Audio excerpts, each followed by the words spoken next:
Wadhi mbele, jaleg kweth manoke od bura Junet Mohamed kawacho ni kata obedo ni moko kuom jokanyo mag duond bura mar ODM manyowal gi piny owacho kaka jotend migepe sirikand Kenya Kwanza, ODM pod biro medo keto piny owacho tesre.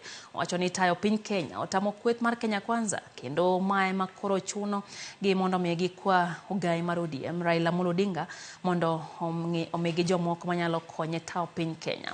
Owacho ni mana kaka sirikand Kenya Kwanza neno mudho kaka sirikand Mwai Kibaki bende neno mudho gino manomiyo gimosore gi Raila Amolo Odinga. Ne giwe nyasi mar iko moro mabende noyuore gi moko kuom jokanyo mag Azimio.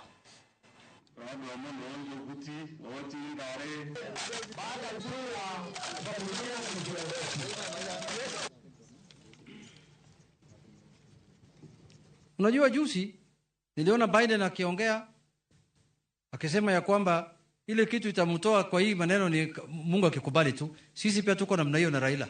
Ni Mungu tu anatoa yeye, sio sisi. Sisi hatuna nguvu ya kutoa yeye. Yeye ndio baba yetu, yeye ndio kiongozi yetu.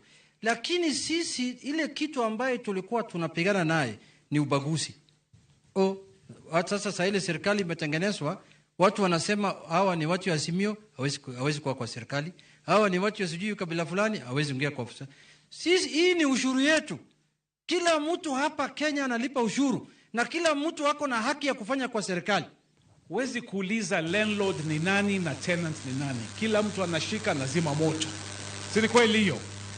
So baba ameshikana na Raila, baba ameshikana na Ruto na viongozi wengine kuzima hii moto. Lakini nasema tukiingia huko ndani tusisahau ile sababu ambayo ilileta hii moto hapa. Sasa hii ni broad base, inalete Wakenya wote pamoja. Juzi upande wote walichagua watu, mimi ningekuomba hivi. Sababu wewe ndio mtu yetu ya hapo karibu. Mukitengeneza tena watu wengine, Mheshimiwa Junet, wewe kumbuka Samburu.